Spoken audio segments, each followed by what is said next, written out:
What's up everyone? Today I have something super great to show you.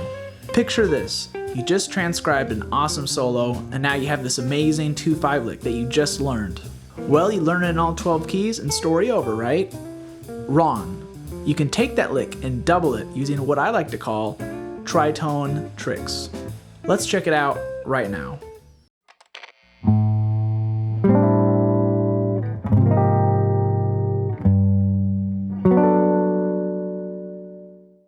Alright, let's talk about these tritone tricks. Well, first off, what is a tritone?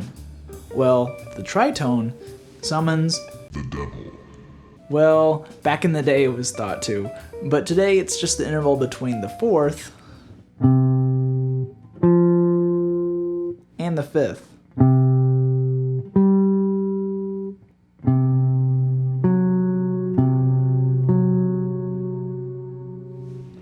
In jazz music, we use this interval all the time. Today we're going to focus on its use in the tritone substitution. What's that, you ask? You can use that interval as a replacement for the 5 chord of any given key. So in the key of C, the 5 chord is G7.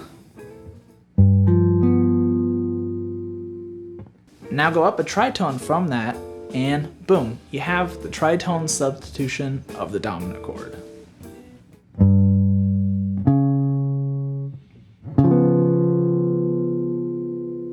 Well, why does this work?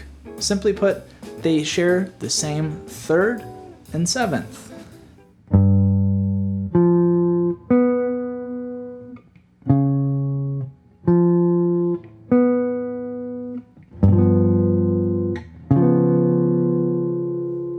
This means that they're pretty much one and the same, so tritone sub, 5 chord, same thing. So now that we know what a tritone is and what its use is as a tritone sub, how do we use it to double our jazz vocabulary? Well, the first step is to have a tonic dominant lick. This means that it doesn't alter itself. It just uses the natural extensions, the 9 or the 13th. Here's a lick that we covered in one of my previous videos, which you can find here, and it really works well for the topic that we're discussing today. 1, 2, a 1, 2, 3, 4.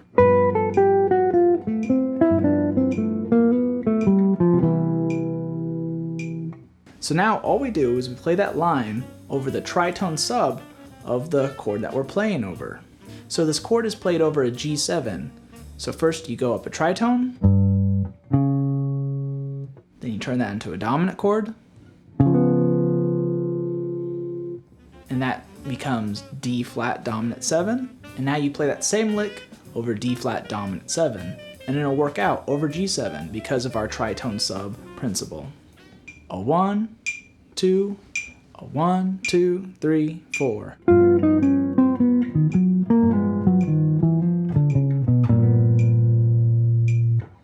Remember, our lick started on the 3rd of G7, so our lick will start on the 3rd of D flat 7. But it doesn't stop there. What you want to do now is mesh these two lines together. Find a place where the first line can flow naturally into the second line. In this example, a good spot would be going from the E,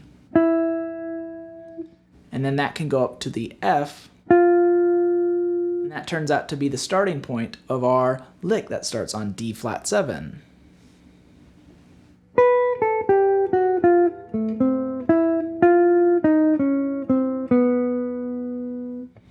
Once you have a natural way to merge the two lines, all you need to do is find a way to close your line. It's a good idea to have multiple line closers as part of your jazz vocabulary for situations like this. For those of you that don't know what a line closer is, make sure to check out my video on how to construct easy improvisational lines here. So in this case, we landed on the B.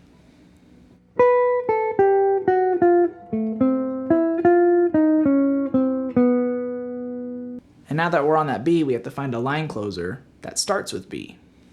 A good one that comes to mind that's used commonly in jazz is this one. This would be a good one to memorize if you don't have it.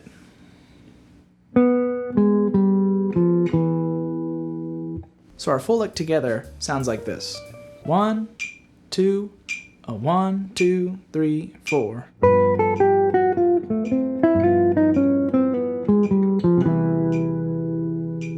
So we took one tonic dominant line, played it over its tritone substitution, and then found a way to resolve it. So essentially, we just created 3 licks out of this one lick. Hey, that's tripling your jazz vocabulary. I think that deserves a subscribe. Alright, let's try this process on one more line. Alright, our next line is our David Baker bebop line, which I have been teased about at many a jam session. What can I say? It's a good line. And speaking of this line, it works incredibly well for this topic. So let's go through our process. The first step is to play the line. A 1, 2, a 1, 2, 3, 4. And then once we can play that line, we take it and we put it over its tritone sub. So in this case, we're still playing over G7. So again, the tritone sub of G7 is D flat 7. 1, 2, 1, 2, 3, 4. Then we mesh the two together and we find a natural way to connect them. So in this case, I think that a natural way to connect these two lines would be to use C as an approach to the B, which starts our tritone sublick.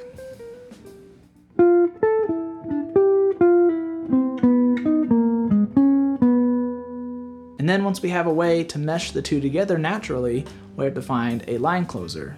In this case, we landed on B, so we could use another line closer that starts on B. Here's another good one. So if we put it all together, a 1, 2, a 1, 2, 3, 4.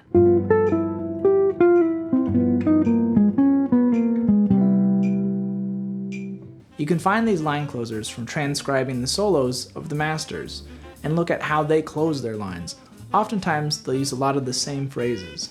Remember, when learning line closers, it's important to know what note it starts on, so that way, when we're trying to do things like this, and we land on a note that's part of the chord, we can have a lick for that note.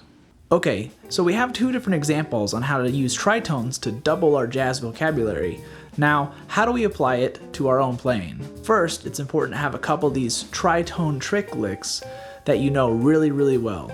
Then try to use it in a written out solo over a standard. Let's say for this video, let's use Take the A Train. What you want to do is every time you can use your tritone trick licks, that's hard to say, then you have to use them.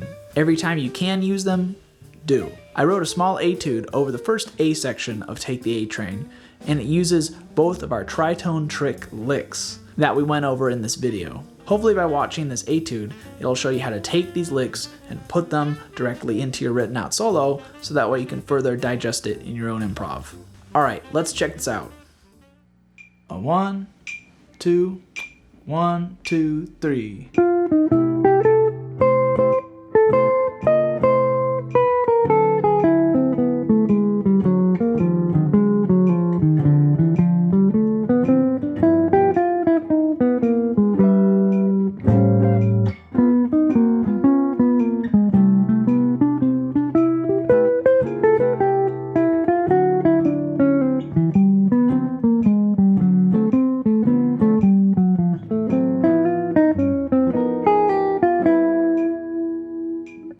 Thanks for watching this video about how to double your jazz vocabulary. If you like the content that I'm putting out, make sure to hit that like and subscribe button so I can continue to put out content for you in the future. I'm also open for online lessons. Send me an email through my website at nathanborton.com. Thanks again for watching, and remember to always keep swinging.